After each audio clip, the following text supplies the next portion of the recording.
All right, the congregation can be seated. Dylan and I are good friends. We go way back. He's going to help me out. Can you come on up for a second? All right. Dylan, how are you? Awesome. Come on up here. All right.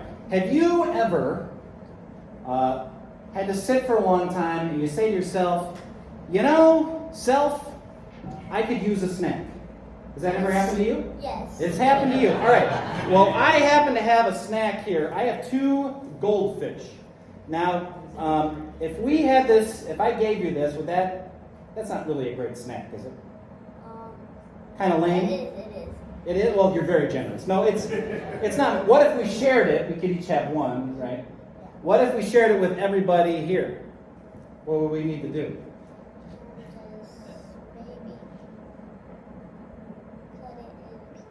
Yeah, you'd have to break it up in little pieces. Do you think everybody would have enough? Look at me. I'm really hungry. Right? Yeah. Now, let's say Jesus showed up. Hold this for a second. Now do you think we got enough? Yes. All right, exactly. All right, so today we're going to hear a story in a few minutes. They have 2 fish, not goldfish, but let's say like real fish.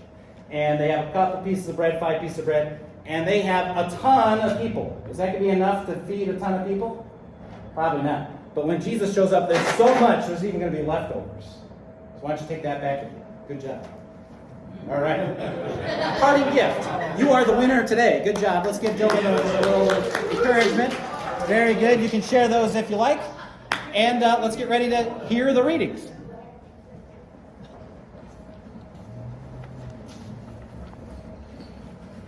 The Holy Gospel according to Matthew. Glory to you, O Lord. Now when Jesus heard about the beheading of John the Baptist, he withdrew from there in a boat to a deserted place by himself. When the crowds heard it, they followed him on foot from the towns. When they went ashore, he saw the crowd, and he had compassion for them and cured their sick. When it was evening, the disciples came to him and said, "This is a deserted place, and the hour is now late. Send the crowds away, so that they may go into the villages and buy food for themselves." Jesus said to them, "They need not go away. You give them something to eat." They replied, "We have nothing here but 5 loaves and 2 fish." And Jesus said, "Bring them here to me." Then he ordered the crowds to sit down on the grass. Taking the 5 loaves and the 2 fish, he looked up to heaven and blessed and broke the loaves and gave them to the disciples, and the disciples gave them to the crowds. And all ate and were filled. And they took up what was left over of the broken pieces, 12 baskets full. And those who ate were about 5,000 men, besides the women and the children. This is the gospel of the Lord. Praise to you, O Christ. Please be seated.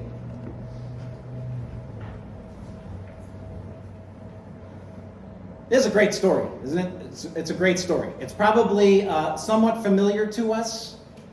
You've heard of the loaves and fishes. You've heard of the feeding of the 5,000. Dylan did a good job of helping us see what that looks like in front of us when you have a little and then all of a sudden you have a lot. It's important.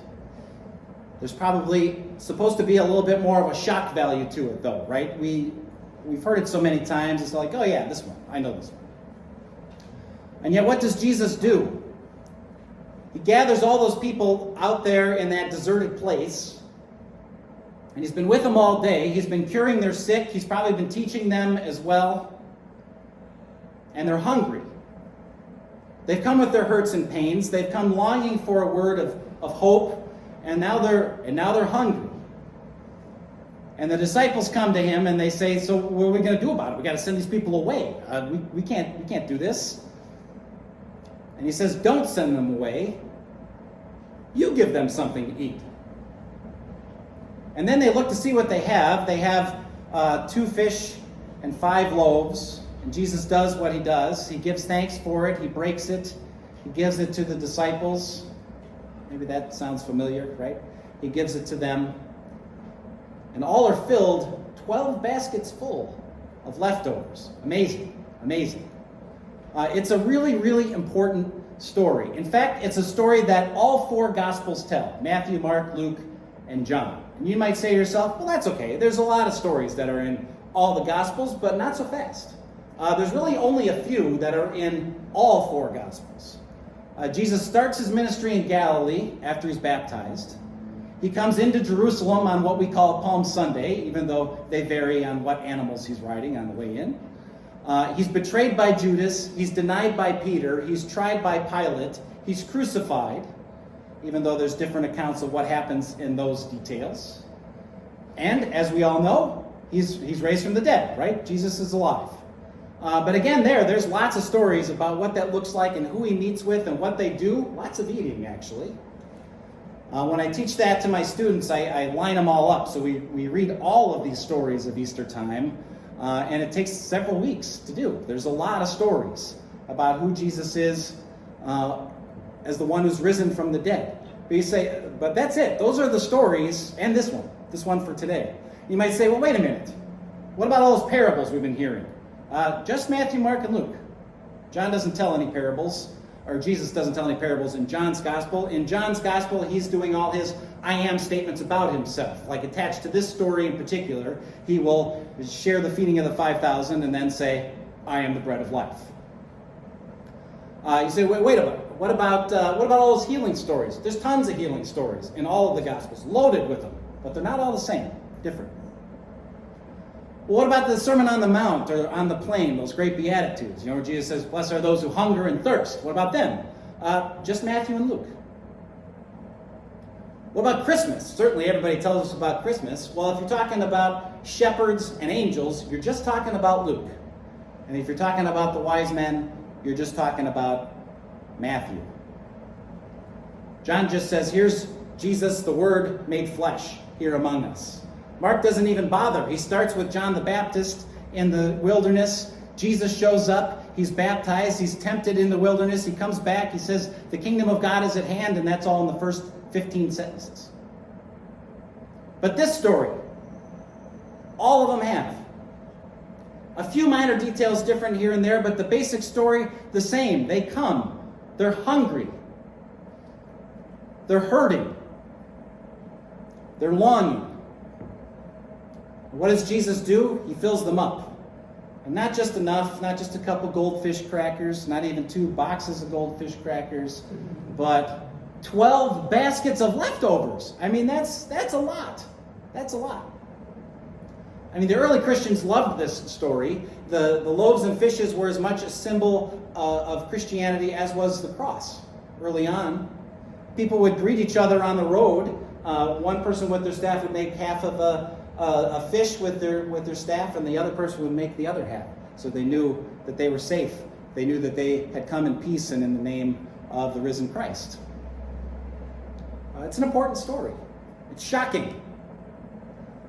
As was mentioned by Robin in the beginning, I'm a teacher these days. So I teach mostly 9th grade boys. It's a church school, right? It's a Catholic all-boys school. It used to be, generation ago, 70-75% of the kids were church kids, and then 20 to 30% might be from public schools or wherever. That's flipped. So mostly, this is how I describe what I do. I hang out with kids that are mostly interested in hockey and some other sports, and tell them about Jesus every day. That's what I get to do, which is great. But most of them haven't heard these stories really that much at all. There's not that's just reference point. Beginning of the school year, which we're going to have in a couple weeks. They'll be like, hey, anybody go to church just to see where they're at, so I can kind of know what I'm working with. And there'll always be some kid that raises his hand. Yeah, I go. Great. Where do you go? Well, I think I went to Christmas before COVID with my grandparents or something. So it's like, okay, all right. So these stories, every time you tell them one, that it kind of blows them for a mind loop. They're like, what's going on here? So this story in particular, when I taught it last, if anybody's familiar with the show The Chosen, it's this newer version of the stories of Jesus. There's multiple seasons. There's 3 I think they're going to make 5 seasons. They finished season 3. The last episode of season 3 is this story. And they portray it great. Jesus is out with his disciples, and people are starting to come and gravitate towards Jesus, as people do. And there's people from all different walks of life. There are people that are stumbling in on crutches, and there are people that are coming from wealth, and there are people that are coming from power and poverty and everywhere in between. And they're all kind of gathered up, and they want to hear what he has to say. And in the show, as they portray it, Jesus tells those parables we've been hearing over the last few weeks, of the sower and the mustard seed and the pearl of great price and all those. And it's getting late, and he's been healing people and interacting with them, and he's exhausted, and the disciples are starting to get worried. They're like, what are we going to do? We should send everybody home, even though they're in the middle of no place.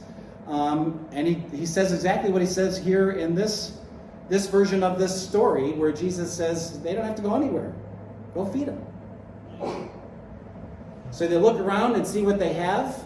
The boy comes up with his lunch. John tells us that detail in his version of this, where he's got the 5 loaves and the 2 fish. And Jesus takes it, and he does what Jesus does. He gives thanks, he breaks it, he gives it to his disciples. They have these baskets, and by the time they pick them up, they're too heavy. And they start to give it out to the crowd. And you miss this when you're just reading it. But when you're seeing it, and the way that the director depicted this moment, it's really quite lovely. It's like a big party. It's like a street festival. It's like a concert. There's music going, and people are jumping around and dancing. They're so excited, and they can't get over it. And the disciples have this look of utter amazement, disbelief in a good way on their faces, that this is what's happening. And they keep giving it out, and they can't understand. It's just not going down in their basket. And people are full, and they're collecting leftovers, and they come back, and they're looking at Jesus, and they're hugging each other, and it's just this wonderful moment, because this is what happens when Jesus shows up. He takes our longings, and he takes our hurts, and he takes our hungers, and we walk away with 12 baskets of leftovers. And as I'm watching this with my kids in my class, some kid in the back who, likes to sleep often and doesn't always pay attention, just sits at the top of his chair and goes, "That Jesus, he's the GOAT. He's the greatest of all time." And everybody cheered, and the kids started clapping. This is what happens when Jesus shows up. And we start to think to ourselves, okay, that's all well and great, but here we are now. I mean, we don't have a cast of thousands sitting around us, or even a cast of hundreds sitting around us, or we think about the way things used to be, and we wonder, can we even go on? But what does Jesus do? He meets us in our longings. He meets us in our hurt. He meets us in our hunger. What do? We walk away with 12 baskets full. He fills us up. He fills us up. What does this look like? Look on the back of your bulletin. You know what this looks like. It looks like backpacks for all those families with lunches in it, right? It looks like collecting clothes for those who need it. It looks like sending kids to camp, through Camp Calumet, and doing that. It looks like all the different ways we do this. We actually do it all the time. Because Jesus, what does he do? He sends us in that great abundance of love and mercy and grace after we've been fed and nourished. He says, now you go. You go. Feed others. It's easy to get down. So you probably have a million examples of this of yourself. You've collected food for food drives. You've put those backpacks together. You've done ELCA World Hunger. You've worked in soup kitchens. I've done all those things too. And it matters, right? For those people that you connect with, it matters. One story that came to mind as I was thinking about this week was a number of years ago. My family and I were going on vacation. We were going to fly abroad, and we were going to fly out of Logan Airport in Boston. And we got to the airport, we checked in, and they had overbooked, so they asked us, since we were the first ones there, would you mind going out tomorrow instead of today, and we'll put you up in the hotel? And we said, yeah, sure, that's fine. So the next day we said, well, let's go into Boston for the day. So we like to go to Boston every once in a while, and what do we like to do when we go to Boston? We like to go to Mike's Pastry Shop and get a cannoli, right? That's what you do in Boston. So we took the train in, we get off the train, we're walking around, as you do in a city, you see people that are in need, right? So there's this guy who's got this long, scraggly beard, and his clothes are torn and dirty, and he's got his shopping cart with probably all of his world's possessions. And you do what you do. I'm like, all right, let's get moving here. But my kids were like, I don't know, young teens at the time. They're 20 and 18 now. And they said, well, we got to help this guy. And I said, okay, great. So what are we going to do? And they said, well, we can give him some money. Let's do that. But why don't we go to Mike's pastry shop and get him a cannoli? I said, that sounds great. When's the last time you had a cannoli? Let's do that. All right, so we go through our day. We go to Mike's pastry shop. We get our cannoli. We also get another box with like a couple of cannolis and a couple other things in there. And all right, this will be nice. They wrap it and tie it up real nice for us. And we go back to look for this guy. Well, we can't find him. He's gone. So I don't know, is this entertaining angels unaware and we missed the boat, or did we see the face of Jesus and not quite do it? I don't know. But we see this other guy who's on another corner. And he's laying on a blanket. And you can tell he's gone through some hard times too. And he's got his little bucket in front of them asking for help. But he also has two signs that you could tell are kind of like handmade. And one says, I'm a veteran, and the other one says, it's my birthday. Was he a veteran? Was it his birthday? I don't know, we didn't ask. But we went over to him, and we talked to him, like a person. And we said, we got this for you. And he had this look on his face like, you've got to be kidding me, I don't believe this. And he opened it up, and he saw the cannolis, and his face lit up, and we sat there and we talked to him for a while. We gave him some money too. I can't believe that this is happening. And we said, well, happy birthday, right? This is what it looks like. This is what it means. And there I was kind of a fuddy-duddy at the beginning of the day, and it took somebody else to point it out to me again, right? When Jesus shows up, he meets us in our longings and our hurts and in our hunger. And what happens to us? We're changed. We're transformed. We're dancing around. We can't believe it. There's tears dropping down our cheeks. Because there's 12 baskets left over. Verse 16 in this passage today is my favorite, and we'll leave it there, because this is what Jesus does now. We're going to come to this feast, and yeah, it's a little piece of bread and a little sip of wine, but we know it's a far greater treasure than that, right? It's Jesus here, his body and blood for us to eat and drink. To be healed, to be renewed, to hear that word of promise again, to fill us up, 12 baskets full. So when we leave here, Jesus will say to us, okay, see the hungry out there. Go feed them. Amen.